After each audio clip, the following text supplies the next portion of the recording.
Good morning everyone. BA first year political science के सभी students का एक बार पुनः मैं हमारे महाविद्यालय के इस यूट्यूब चैनल पर हार्दिक अभिनंदन एवं स्वागत करता हूं। BA first year political science की जो हमारी बुक है राजनीतिक सिद्धांत पॉलिटिकल थ्योरी, इसमें हम अधिनायक तंत्र 3-4 हमारे वीडियो है। वो अधिनायक तंत्र जो हमारा अध्याय है इस पे चल रहा है। डिक्टेटरशिप अधिनायक तंत्र है, इसका अर्थ हमने अध्ययन कर लिया था। अधिनायक तंत्र के प्रकार के कर लिया था, अधिनायक तंत्र के लक्षण है इनका भी अध्ययन कर लिया था। और आज अब हम हमारी जो ये क्लास है इसमें अधिनायक तंत्र के गुण और दोष इसकी चर्चा करेंगे। तो सबसे पहले हम अधिनायक तंत्र के जो गुण है, डिक्टेटरशिप है, इसके जो गुण है, गुण क्या है? तो अधिनायक तंत्र है मेरिट्स ऑफ डिक्टेटर्स। अधिनायक तंत्र के गुण कौन से हैं? तो अधिनायक तंत्र का पहला गुण है कुशलता एवं दक्षता। अधिनायक तंत्र इस प्रकार की शासन प्रणाली है, इसमें शासन है वो क्या होता है? कुशल और दक्ष होता है। अधिनायक तंत्र है अधिनायक तंत्र में शासन में क्या होती है? अधिनायक तंत्र में शासन में कुशलता होती है। शासन में कुशलता होने का कारण क्या है? सारी शासन में कुशलता होने का कारण ये है कि सारी जो शासन शक्ति है वो एक ही व्यक्ति के हाथ में होती है। शक्ति का इसमें केंद्र होता है और शक्ति क्या होती है? एक ही व्यक्ति के हाथ में होती है। इसलिए वो निर्णय है वो, क्योंकि शासन शक्ति एक ही व्यक्ति के हाथ में होती है तो इसके कारण निर्णय लेने में क्या होती है? शीघ्रता होती है। तो पहला है कुशलता एवं दक्षता। अधिनायक तंत्र है, इसमें क्या होता है? कुशलता और दक्षता होती है। होने का कारण क्या है? क्योंकि शासन शक्ति एक ही व्यक्ति के हाथ में होती है, इसलिए वो निर्णय क्या ले लेता है? शीघ्रता से ले लेता है। दूसरा जो इसका गुण है वो है द्रुत गति से विकास। अधिनायक द्रुत का मतलब होता है तेजी से। जिन देशों में अधिनायक तंत्र या अधिनायक तंत्र शासन प्रणाली है उन देशों का विकास क्या होता है? बहुत शीघ्र होता है। इसका कारण क्या है? अधिनायक तंत्र में या अधिनायक तंत्र शासन व्यवस्था वाले देशों का विकास और तेजी से होता है। जिन देशों में इस प्रकार की शासन प्रणाली है अधिनायक तंत्र, वहाँ उन देशों का विकास तेजी से होता है। और तेजी का होने का कारण क्या है? देश में एक ही नेता, इन जो इस प्रकार की अधिनायक तंत्र शासन प्रणाली है इसमें देश में एक ही नेता होता है। देश में क्या होता है? शासन शक्ति वो एक ही नेता के पास होती है। तो देश में एक ही नेता, एक ही योजना, देश में एक ही नेता, एक ही योजना और एक ही लक्ष्य। एक ही क्या होता है? लक्ष्य होता है। इसलिए इन अधिनायक तंत्र जो शासन व्यवस्था वाले देश है उसमें विकास क्या होता है? बहुत जल्दी होता है। तीसरी जो विशेषता है वो है संकट काल के लिए उपयुक्त।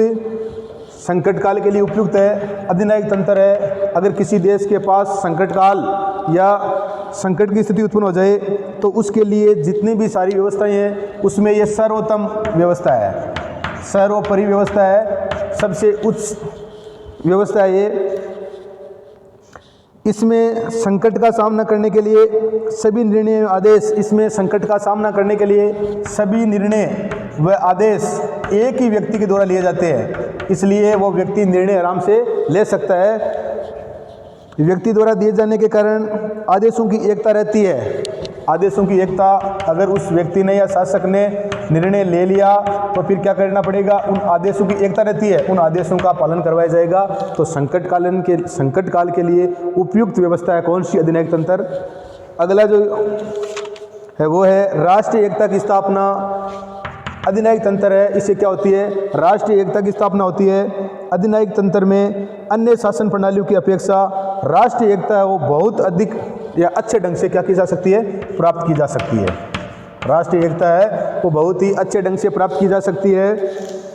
देशवासी वीर पूजा के आधार पर अधिनायक को ही राष्ट्र का मूर्तिमान स्वरूप मान लेते हैं। देशवासी है, इनमें क्या होती है? वीर पूजा की भावना होती है। देश के निवासी है वो अपने इस शासक को क्या मान लेते हैं? अपने इस शासक को राष्ट्र का मूर्तिमान, अपने इस शासक को वीर पूजा की भावना होती है देशवासियों में और अपने इस शासक को क्या मान लेते हैं? मूर्ति मान लेते हैं, मूर्तिमान। और उसके आदेशों की क्या करते हैं? पालना करते हैं, मूर्तिमान स्वरूप मान लेते हैं। अतः अधिनायक तंत्र लोगों में देश प्रेम, सहयोग, त्याग की भावनाएं है वो जागृत करता है और ये देश को एकता के सूत्र में बांधने में क्या है? सहयोग करता है। तो राष्ट्रीय एकता की स्थापना। अगला है विकासशील राज्यों के लिए उपयुक्त है जो तृतीय विश्व है, तीसरे जो विश्व के देश है। जब हमने 1945 से लेकर 90 एक में कौन सी व्यवस्था है? पूंजीवादी लोकतांत्रिक, दूसरी है साम्यवादी व्यवस्था, और तीसरे जो देश है, जो नए स्वतंत्र देश हुए हैं, तो उन तृतीय जो देश है या जो देश विकासशील है उन देशों के लिए क्या है? विकासशील देश है उन देशों के लिए ये जो व्यवस्था है वो क्या है? बहुत ही उपयुक्त है। उपयुक्त किस प्रकार से है? तृतीय विश्व के विकासशील राज्यों के लिए राजनीतिक और आर्थिक विकास की संक्रमणकालीन परिस्थितियों में अधिनायक तंत्र उपयोगी माना गया है। विकासशील देशों की मुख्य समस्या होती है राजनीतिक, विकासशील जो देश होते हैं उनकी मुख्य समस्या होती है राजनीतिक जो एकता है या राजनीतिक अनुशासन कायम करना। तो वो राजनीतिक अनुशासन कायम दूसरी व्यवस्था से नहीं कर पाते हैं, परंतु अधिनायक तंत्र जो शासन प्रणाली है इसमें वो राजनीतिक अनुशासन क्या कर रख सकते हैं? कायम रख सकते हैं। हंटिंगटन एक विचारक है, उसने कहा है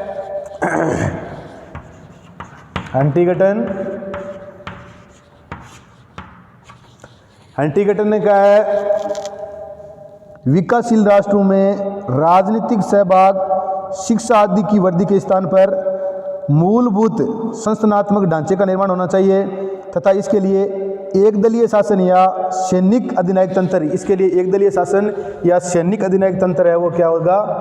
एक दलीय शासन या सैनिक अधिनायक तंत्र।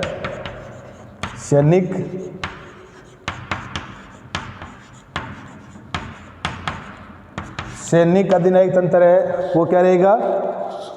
सैनिक अधिनायक तंत्र है, यह अधिक उपयोगी हो सकता है। हंटिंगटन ने कहा है कि विकासशील राष्ट्रों में राजनीतिक सहभाग, शिक्षा आदि की वृद्धि के स्थान पर मूलभूत संस्थानात्मक ढांचे का निर्माण होना चाहिए तथा इसके लिए एक दलीय शासन या सैनिक अधिनायक तंत्र वो क्या हो सकता है? उपयोगी हो सकता है। अगली जो है बहुमुखी विकास है। अधिनायकवाद का गुण है अनुशासन, व्यवस्था व समृद्धि। तो अधिनायक तंत्र ऐसी शासन प्रणाली है जिसमें क्या होता है? बहुमुखी विकास होता है, और इस प्रकार की शासन प्रणाली में अनुशासन, व्यवस्था और समृद्धि ये इसके क्या है? प्रमुख गुण है। और यूरोप के देशों में अधिनायक तंत्र की स्थापना के फलस्वरूप तेजी से, यूरोप के देशों में जब अधिनायक तंत्र है इस व्यवस्था की स्थापना हुई थी तो वहाँ पर क्या हुआ था? तेजी से विकास हुआ था। सामाजिक, आर्थिक, राजनीतिक रूप से उन देशों का क्या हुआ था? तेजी से विकास हुआ था, और इसी के कारण ही पुनर्निर्माण का कार्य शुरू हुआ था। इसलिए ही यूरोप महाद्वीप पर वो क्या हुआ था? अधिक उसका विकास हुआ है। अब हम अधिनायक तंत्र के जो दोष है इन दोषों की भी थोड़ी चर्चा कर लेते हैं।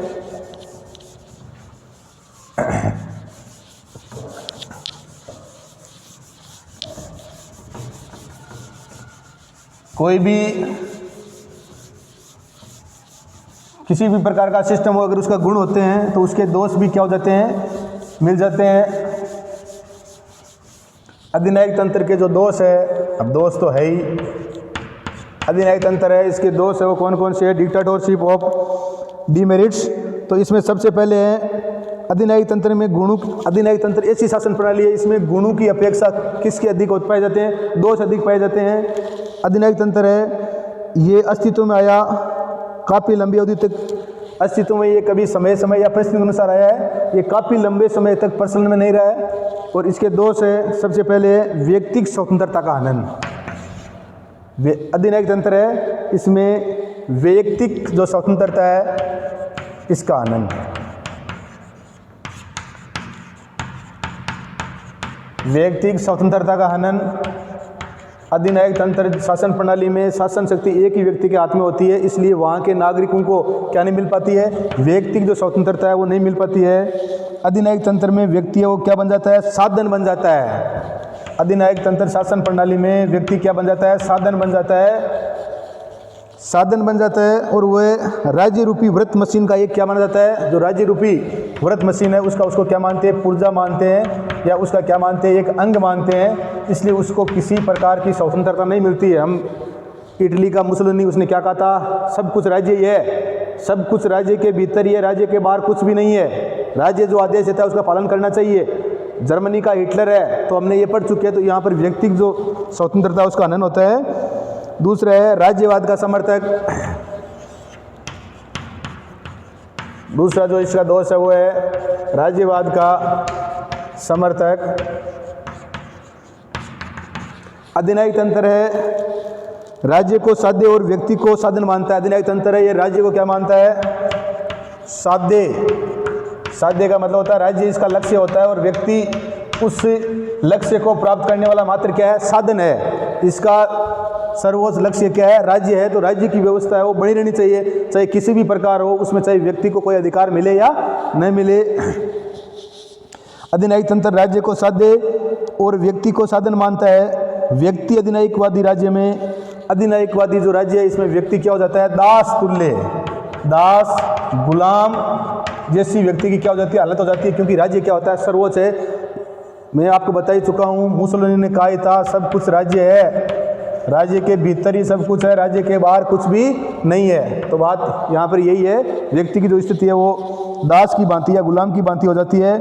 यथार्थ में राज्य व्यक्ति के, अगर हम वास्तविक रूप में बात करें तो राज्य व्यक्ति के लिए है, न कि व्यक्ति राज्य के लिए। तीसरा जो इसका दोष है वो है शक्ति पर आधारित।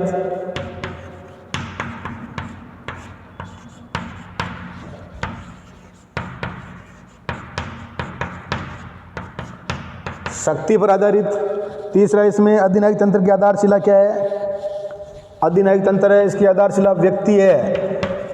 अधिनायक तंत्र है, इसकी आधारशिला क्या है? व्यक्ति है। इसमें सभी विरोधियों को, इसमें कोई भी विरोधी होता है उन विरोधियों को बर्बरता से कुचल दिया जाता है या दबा दिया जाता है।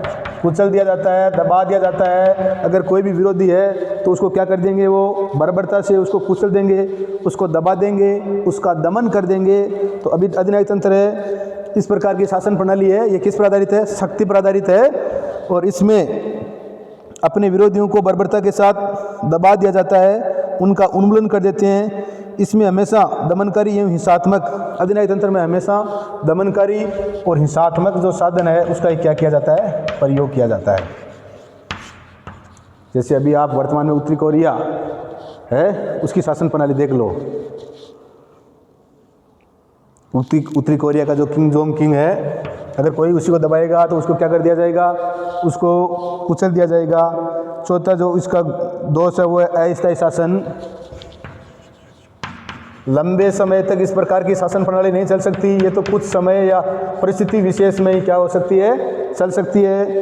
राज्य का स्थायी आधार, राज्य है, इसका स्थायी आधार क्या होती है? जनता की सहमति होती है, जबकि अधिनायक तंत्र में जनता की सहमति नहीं जाना जाता है। तो इसलिए जनता की सहमति है, न कि पार्श्विक बल, न कि ये कुछ समय तक हम जनता को दबाकर रख सकते हैं, परंतु लंबे समय तक हम जनता को लंबे समय तक वही शासन प्रणाली चल पाएगी जिसमें क्या है? जनता की सहमति है। तो पार्श्विक बल पर हम ज़्यादा लंबे समय तक शासन नहीं चला सकते।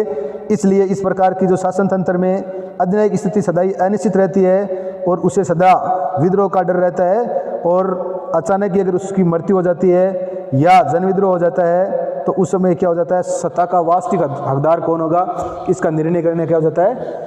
कठिन हो जाता है। तो आज हमने हमारी जो इस क्लास में अधिनायक तंत्र के जो गुण और दोष है इसका अध्ययन किया, और मैं आशा करता हूं कि आपके हमारा जो अधिनायक तंत्र ये लेसन है ये समझ में आ गया होगा। और हमारी जो बुक है राजनीतिक सिद्धांत, इसका जो ये लेसन है इसका अध्ययन कर लेना। वीडियो को लाइक कर दिया करो ताकि हमारे को वीडियो बनाने में है अभी प्रेरित होते रहे। धन्यवाद। जय हिंद, जय भारत।